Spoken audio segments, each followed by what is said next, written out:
Yo yo yo, c'est Ibélion. Vous êtes dans l'épisode 88 d'Ose écrire. Et aujourd'hui, on parle de la culpabilité en écriture. La culpabilité qu'on ressent quand on n'est pas encore la personne qui a terminé ce livre dont on rêve depuis des années. Mais aussi la culpabilité qu'on ressent quand on est devenu cette personne et qu'on sort du rythme et du rituel d'écriture qu'on a pu mettre en place pendant toute cette transformation. En bonus, à la fin, je vous fais un petit partage personnel sur des archives d'enfants que j'ai retrouvées de moi.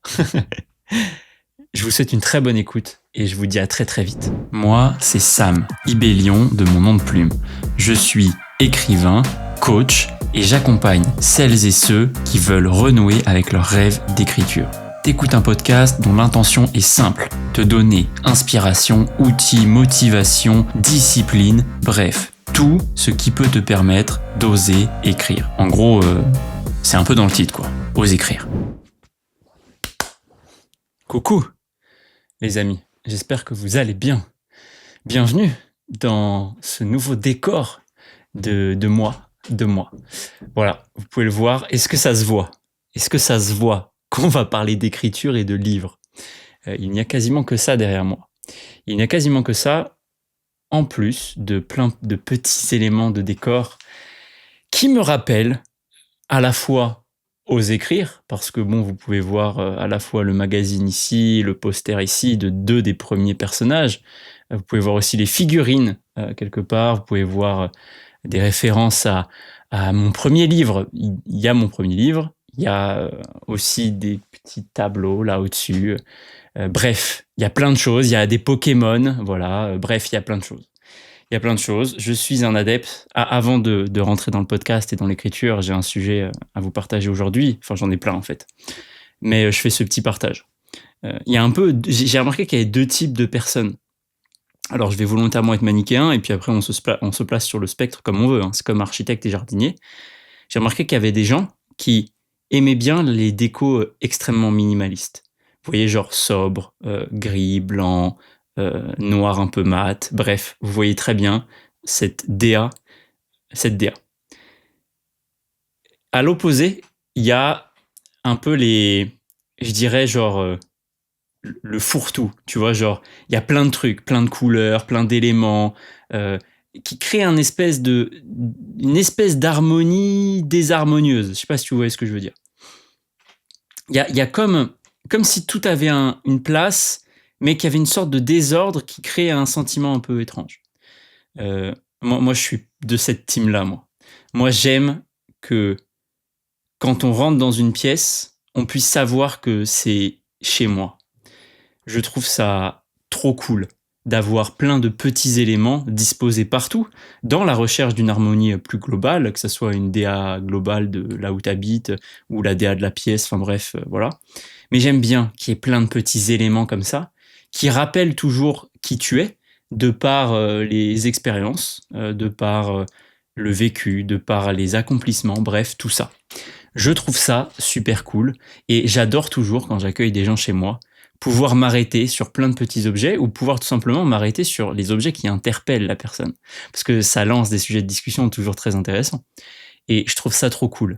Donc, je pourrais passer des heures à prendre chacun des éléments de cette bibliothèque et dire « Ah ouais, alors ça me rappelle tel truc, et c'est telle personne, et machin, et machin, et machin. » Et j'avoue avoir toujours eu un peu de mal avec les DA que j'appelle volontairement, de manière un peu provocante, les DA dentistes. Tu vois, genre, c'est blanc, on sait pas qui c'est, on sait, ça pourrait être n'importe qui d'autre.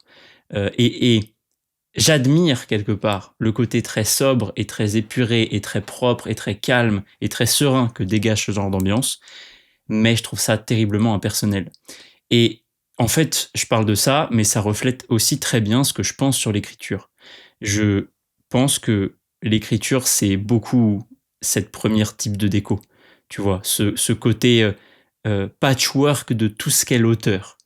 Et plus tu te mets à connaître l'auteur, plus tu creuses dans la personne qu'il est ou qu'elle est, plus tu te rends compte des couches, des sous-couches qu'il met dans son écriture qui te rappellent lui ou elle.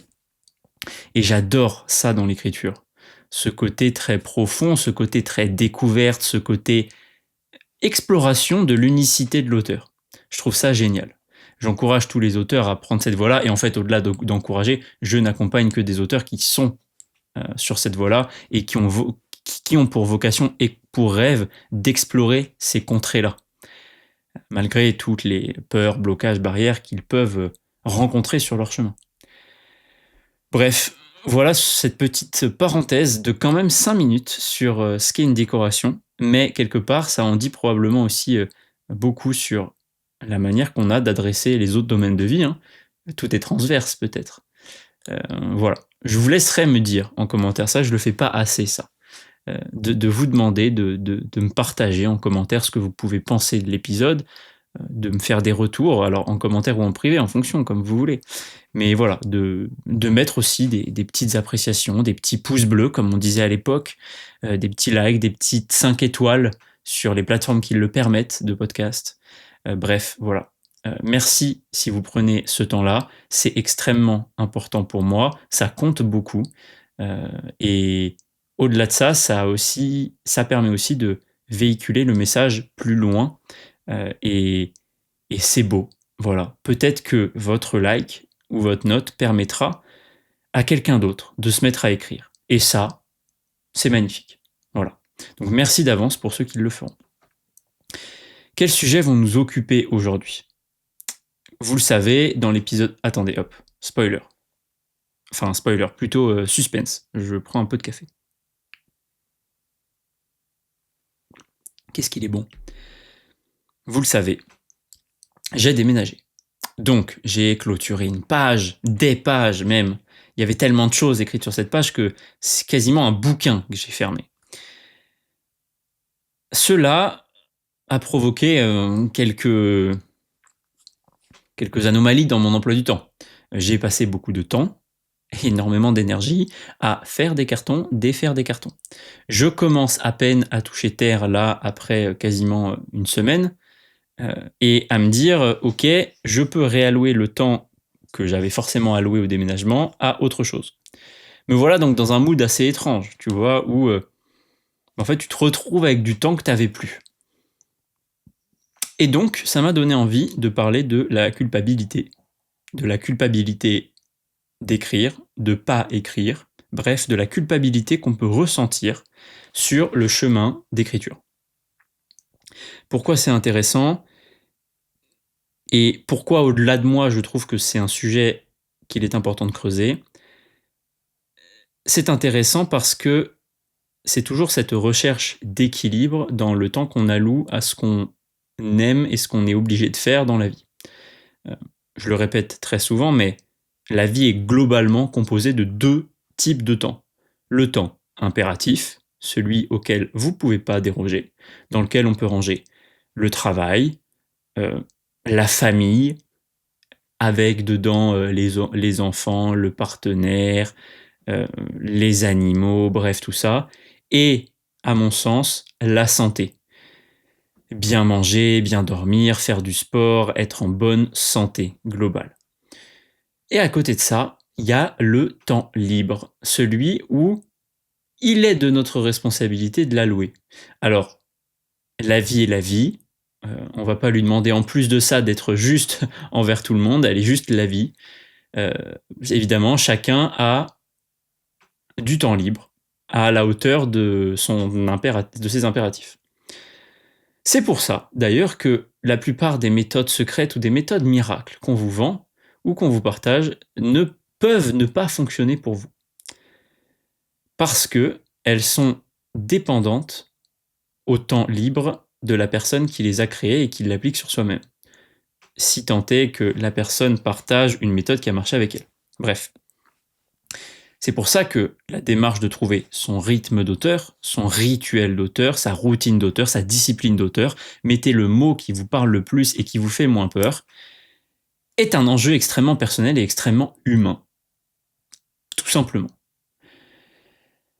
Parce que ce temps libre est tout simplement dépendant de la personne qu'on est.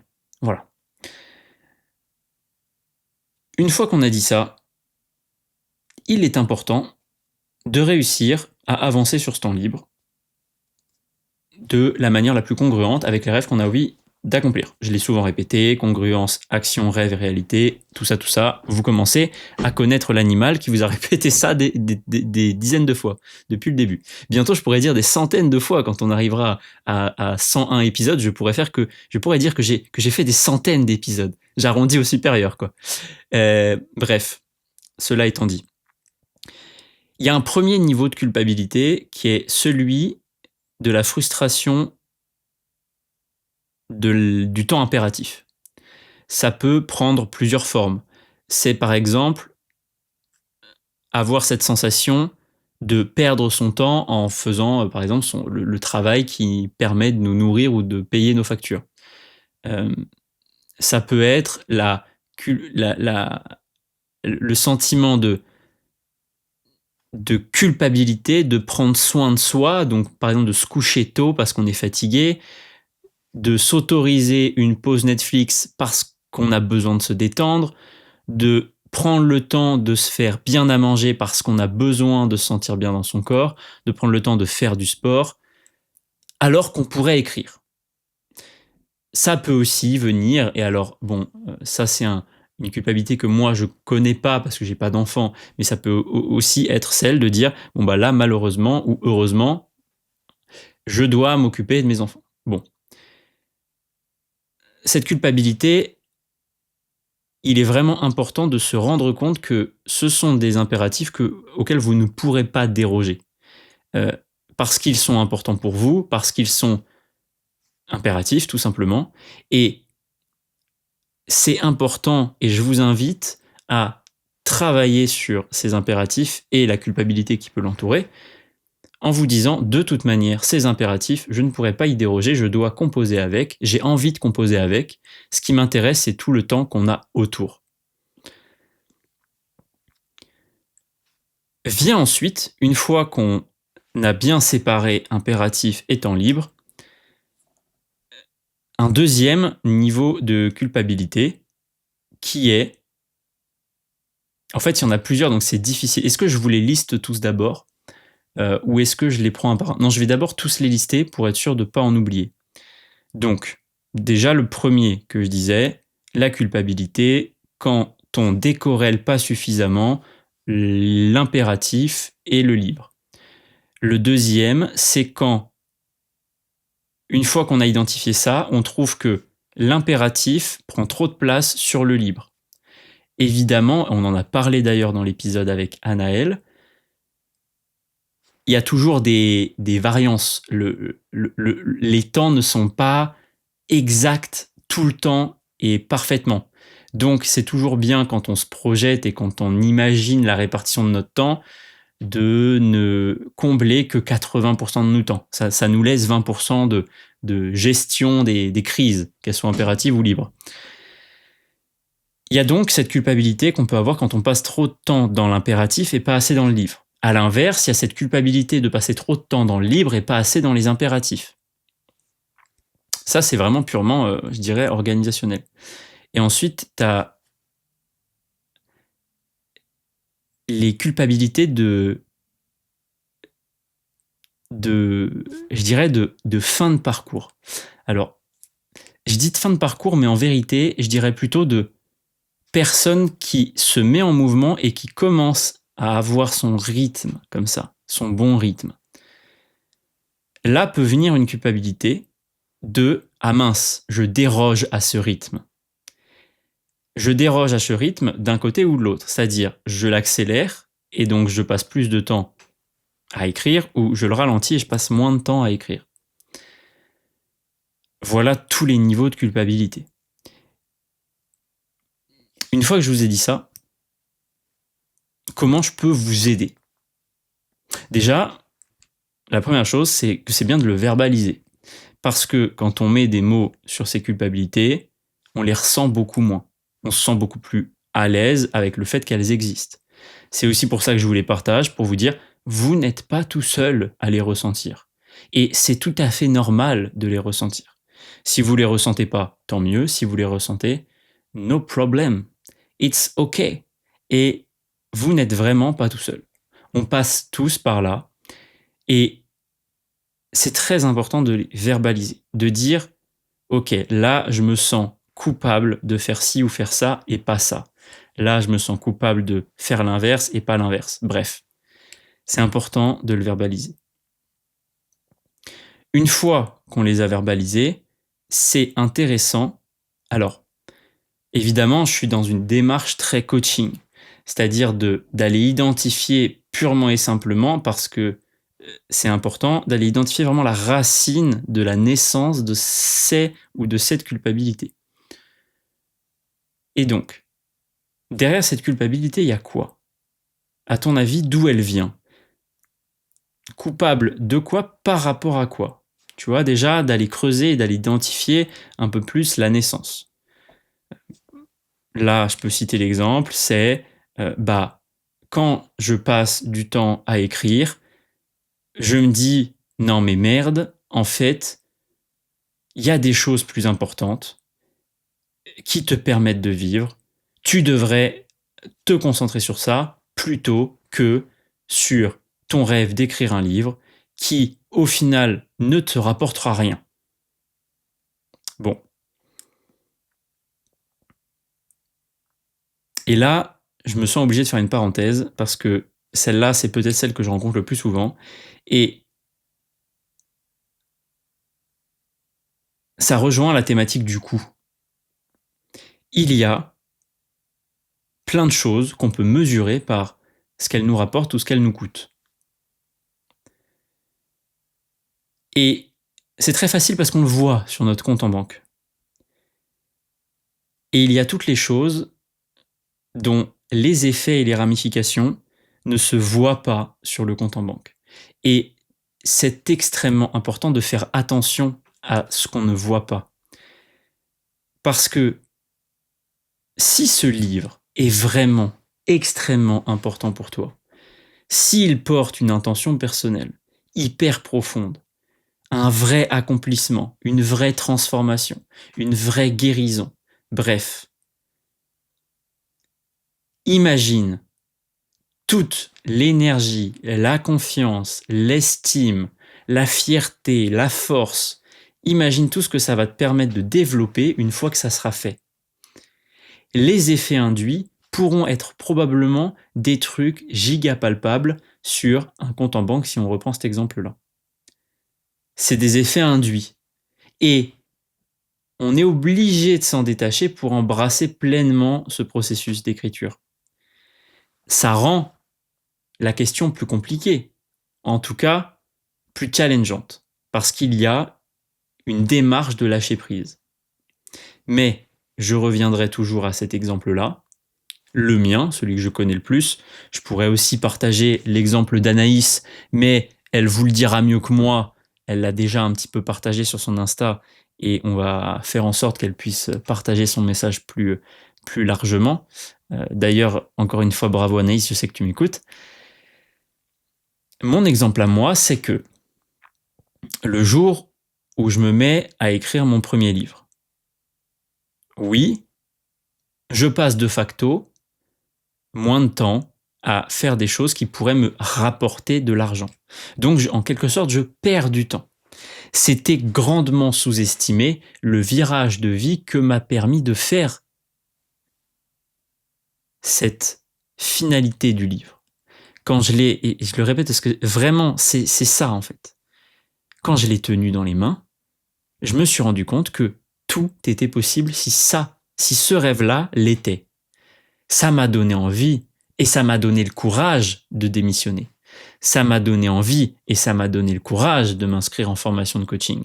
Ça m'a donné envie et ça m'a donné le courage d'adopter ce petit toutou que j'avais envie d'adopter depuis si longtemps.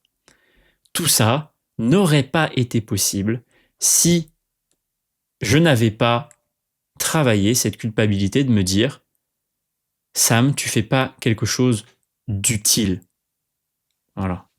Mais c'est quoi utile? Bon Dieu, c'est quoi utile? Utile pour quoi? Utile pour qui? À mon sens, la valeur d'utilité d'un accomplissement personnel n'est pas, ce n'est pas possible de mettre un chiffre dessus. C'est infini, parce que c'est à la fois non prédictible, toujours extraordinaire, et parfois tellement transformatoire que à la fin on n'a même pas les mots et on n'arrive même pas à mettre de sensations et d'émotions sur ce qu'on a vécu. Voilà ce que j'avais envie de dire sur cette culpabilité qu'on peut ressentir quand on a la sensation de passer trop de temps sur le libre et pas assez sur les impératifs. D'autant plus que c'est très souvent une culpabilité qu'on ressent dans des processus qui sont longs, comme l'écriture. Ça pourrait être le cas, par exemple, dans une préparation de marathon, dans l'apprentissage de la poterie, dans l'apprentissage de la peinture, que sais-je, dans des processus qui sont longs comme ça et qui demandent un investissement, qui soit financier, temporel, énergétique, enfin bref. C'est évidemment une question qu'on se pose pas quand on passe notre temps à scroller sur TikTok. Hein. Il faudrait pas... Attendez 2 secondes, désolé. J'ai peur que le micro se coupe. Tac, c'est bon. C'est donc évidemment pas une question qu'on se pose quand on passe notre temps à scroller sur TikTok. On n'est pas en train de se dire est-ce que je fais, c'est utile. Parce que quand on l'ouvre, on se dit je vais y passer 5 minutes. En vérité, on en passe 15 parce qu'on est sur des shots continus de dopamine. Donc on oublie qu'en fait, ça n'a absolument aucun sens ce qu'on fait. Et là, on ne se pose pas la question de l'utilité. Bon. Je pense que ça vaudrait le coup de se la poser pour le coup. Ouais. Voilà. Autre culpabilité, celle dont je parlais juste après, je les prends comme elles viennent, comme j'ai des exemples. S'il y a un exemple, parce qu'évidemment, chacun, ça sera vrai à plusieurs niveaux ou pas pour chacun. S'il y a un exemple que je n'ai pas forcément traité, n'hésitez pas à me le dire, je reviendrai dessus. L'autre, là, qui me vient, c'est quand on a développé une routine, quand on roule. Je crois que d'ailleurs, j'en ai déjà parlé dans un épisode, dans le sujet du cadre. Quand on est dans une routine, qu'on a bien commencé à éprouver, qu'on est vraiment OK dessus, quand on voit qu'elle nous amène des résultats, on développe presque une sorte de peur et une sorte de culpabilité à devoir déroger à cette routine. Encore une fois, je vais faire des partages personnels. Voilà, je pourrais encore ensuite citer des exemples de coachés, mais je vais me concentrer sur moi aujourd'hui. Voilà, complètement égoïste, le bonhomme. Pause café.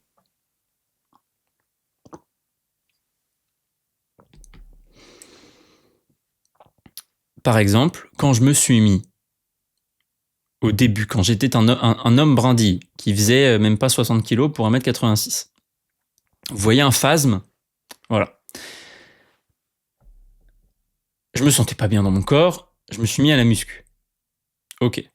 Muscu, j'avance.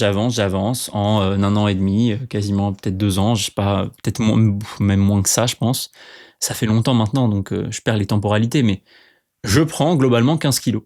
Voilà, je passe à 75, poids de forme entre 70 et 75. Voilà, j'oscille, mais je suis stabilisé à ça. Bon, pour en arriver là, j'avais développé une routine qui était, je pense, avec du recul, un petit peu de l'overkill. J'allais à la salle entre 6 et 7 fois par jour. Si il y avait plus de 30 jours dans l'année où j'allais pas à la salle, ça allait pas. Voilà, donc j'étais vraiment dans une course à devoir y aller parce qu'il fallait que je ne perde pas ce que j'avais mis tant de temps à obtenir et ce qui faisait une partie de mon identité. Je me sentais extrêmement coupable de ne pas y aller. Ça me mettait très très mal à l'aise, notamment pendant les vacances, ce qui fait que je profitais vraiment pas de mes vacances parce que je passais mon temps à me dire « Bordel de Dieu, je vais pas à la salle ». Bon. C'était oublier que l'identité que j'avais développée avec cette assiduité à la salle, c'était l'identité de quelqu'un qui avait la force de se mettre et de se plier à un processus qu'il aime. C'était oublier que quand c'est important pour moi, j'arrive à y mettre le travail, etc. C'était ne me concentrer que sur la finalité que ça m'avait permis. cette finalité ne représentait pas qui j'étais. Même si demain je perdais les 15 kilos que j'ai gagnés, ça n'enlèverait en rien la force de volonté, l'assiduité, la transformation personnelle que j'ai vécue en changeant de corps et en devenant quelqu'un d'autre, en me transformant. Ça n'enlèverait rien à tout ça. Et je vous le dis parce que je le remarque maintenant. Je suis passé en prépa marathon, donc des efforts plus endurants, plus longs. Évidemment, je perds du poids. Évidemment, quand je me tape 5 sorties de course et entre 60 et 70 km par semaine, bah oui, j'ai pas la foi d'aller à la salle. Parce qu'en fait, j'ai pas que ça à faire quand même. Donc oui, je perds du poids, mais ça n'enlève rien à tout ce que j'ai accompli, à tout ce que ça m'a permis de faire. Et c'est ça, ce que je veux partager. C'est que cette culpabilité qu'on peut ressentir quand on s'éloigne d'un processus qui nous a aidés, ou d'une finalité qui nous rend fiers, elle vient d'une peur qu'on a de redevenir la personne qu'on était avant et qu'on n'a plus du tout envie d'être. Voilà. Et on met assez peu de mots sur cette peur-là, parce que elle naît en fait de la réussite. Et comme on se félicite pas assez, voilà, on le remarque pas forcément. Et on a mis nos standards tellement hauts qu'on se rend pas compte que parfois, en fait, on est déjà très haut. Même si on freine un petit peu, on est déjà très très haut. Donc, si vous ressentez cette culpabilité de quelqu'un qui commence à trouver son rythme et qui, par les impératifs de la vie et le hasard de la vie, fait que parfois vous devez y déroger, bah rappelez-vous que si vous avez réussi à construire l'assiduité, de vous inscrire dans un processus qui vous a transformé, vous savez le faire. C'est d'ailleurs une des bases d'Ose écrire.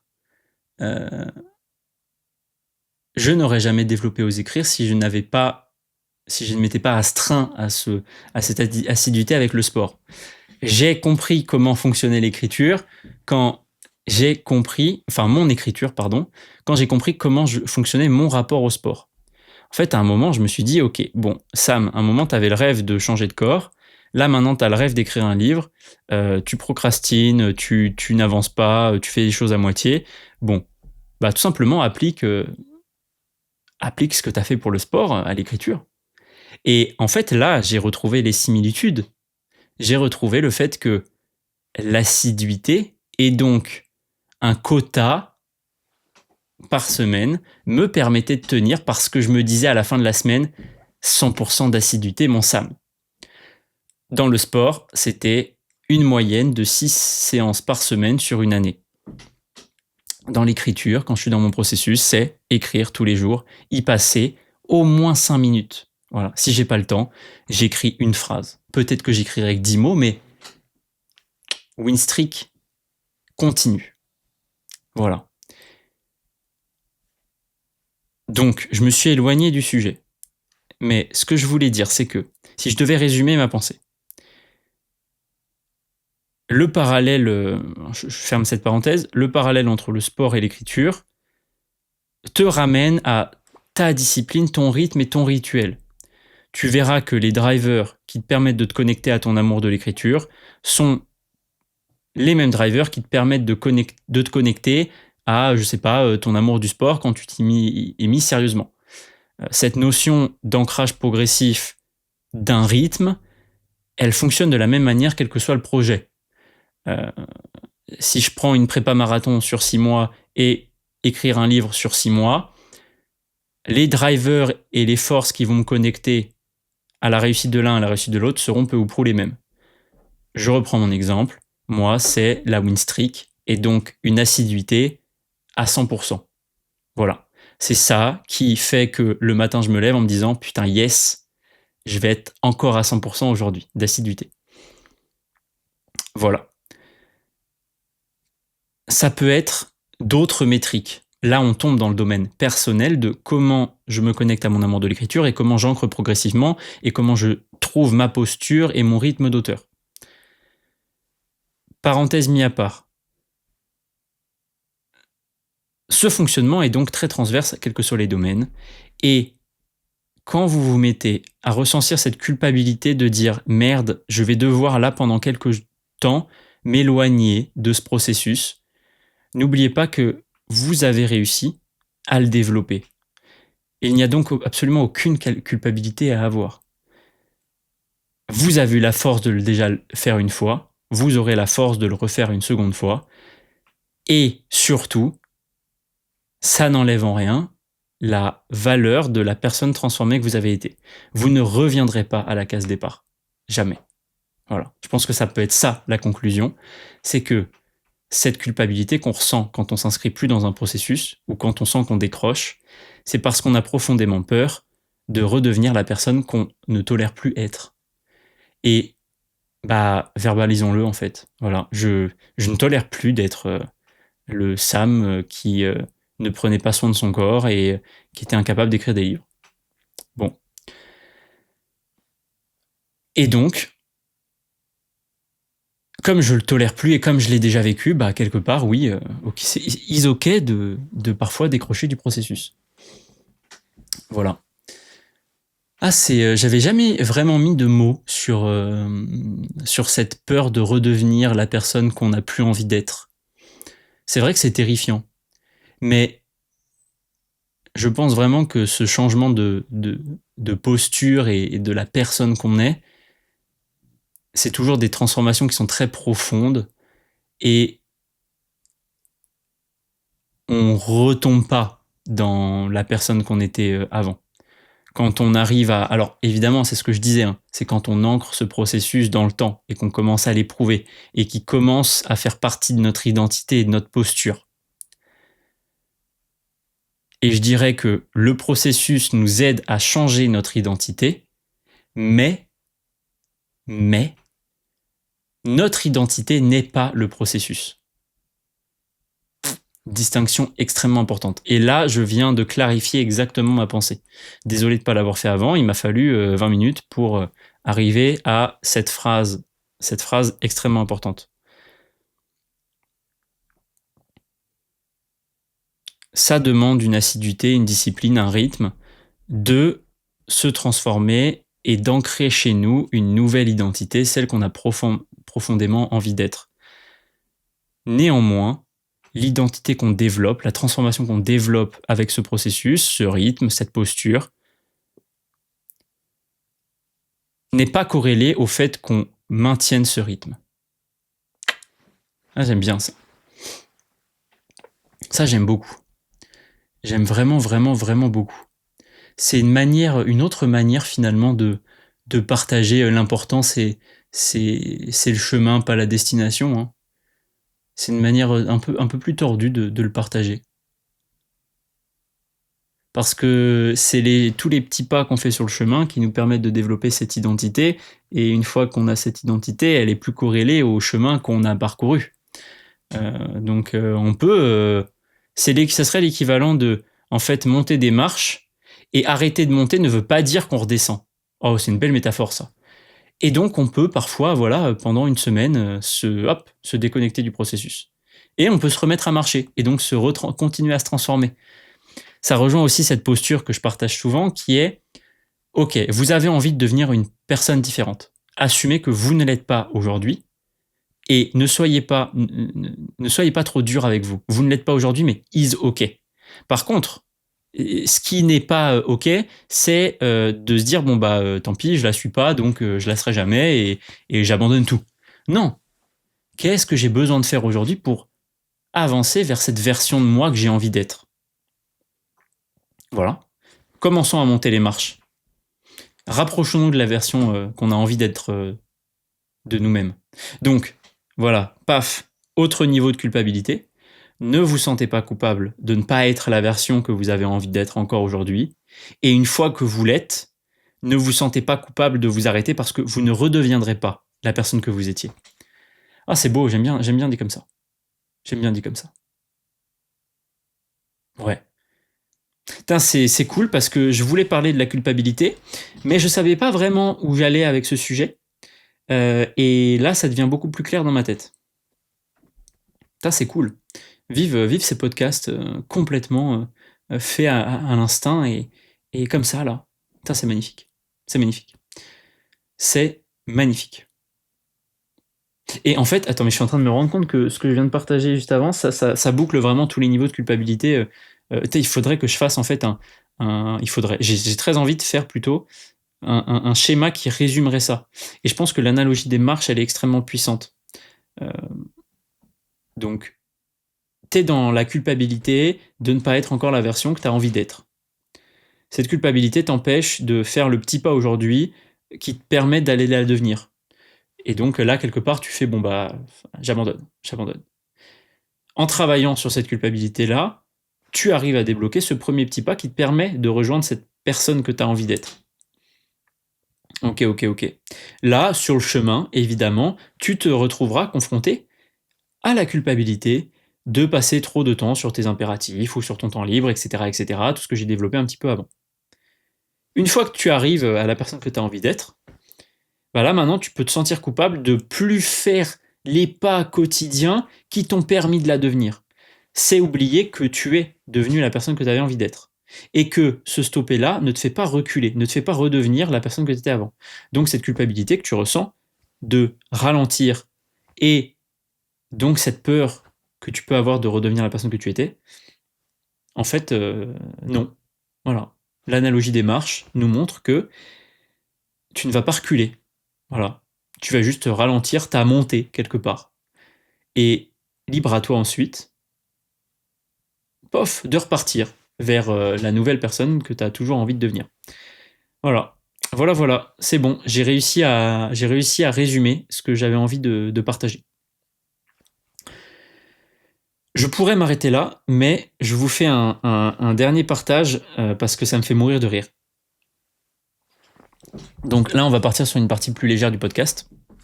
Je coche le sujet ne pas culpabiliser sur ma petite liste des sujets de podcast. Et je vous montre ce que j'ai trouvé dans mes affaires là. Donc c'est un classeur Seigneur des Anneaux. Alors, il n'y a rien du Seigneur des Anneaux dedans. Il y a une petite feuille intitulée Les animaux. Donc là, vous allez pouvoir voir plein de petites fiches.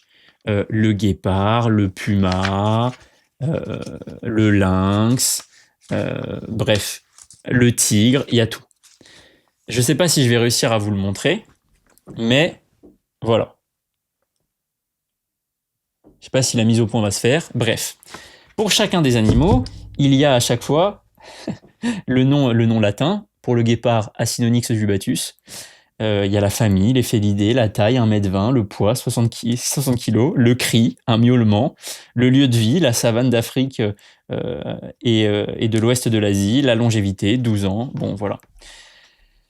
Tout ça pour vous dire que ça me fait mourir de rire de voir à quel point cette passion des animaux enfants m'a suivi toute ma vie.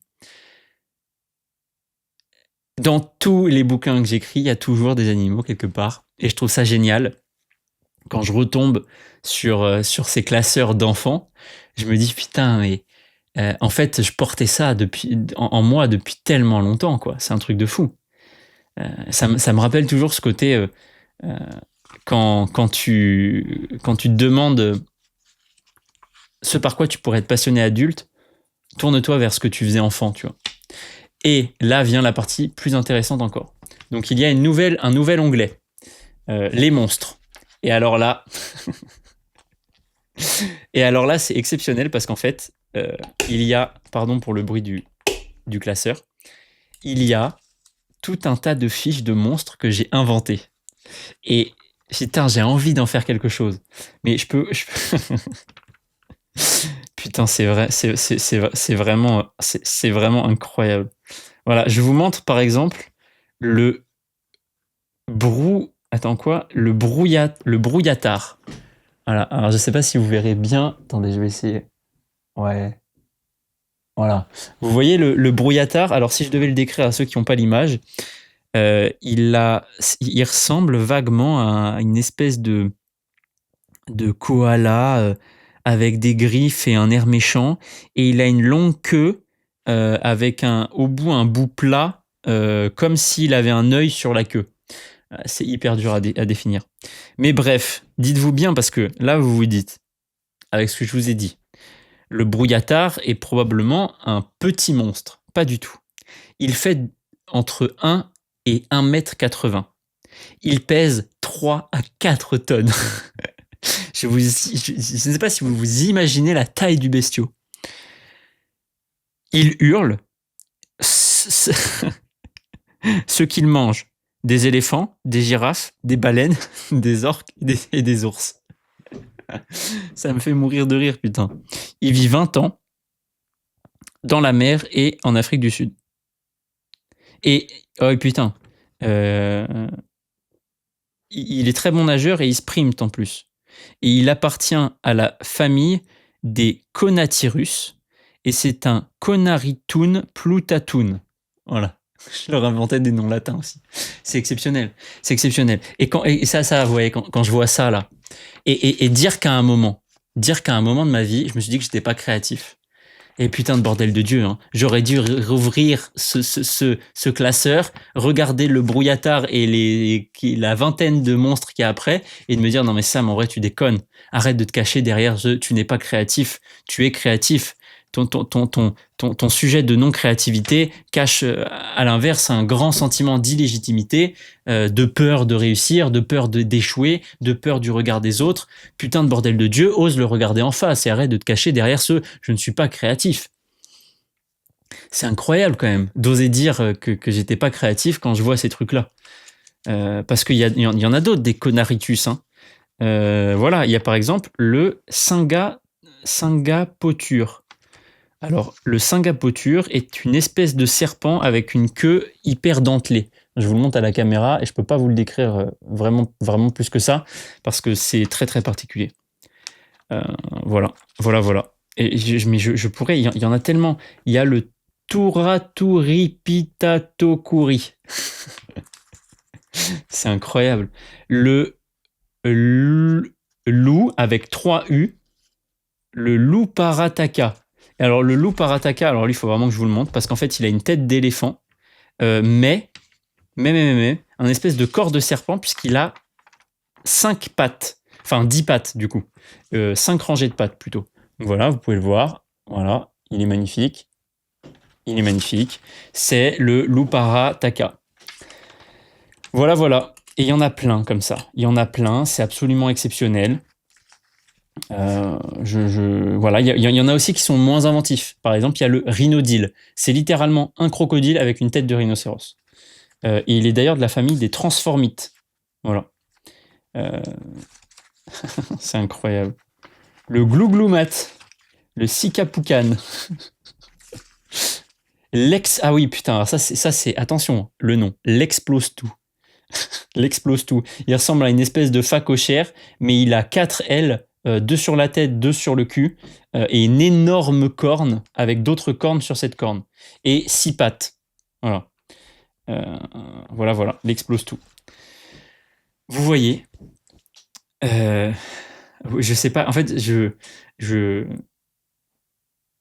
en fait, je crois que ce que j'ai envie de partager avec ça, c'est à la fois que ça me fait mourir de rire de pouvoir partager ça avec vous, mais je pense que le message plus profond que j'aurais envie de vous partager, c'est que osons regarder ce qui nous fait peur et ce qui nous bloque.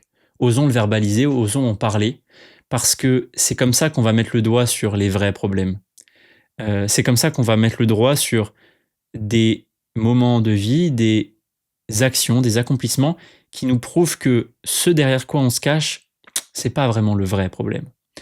Au moment où pendant le Covid, en 2019-2020, je me dis Sam, t'es pas créatif de toute manière, arrête de vouloir écrire un livre, ça ne sert à rien.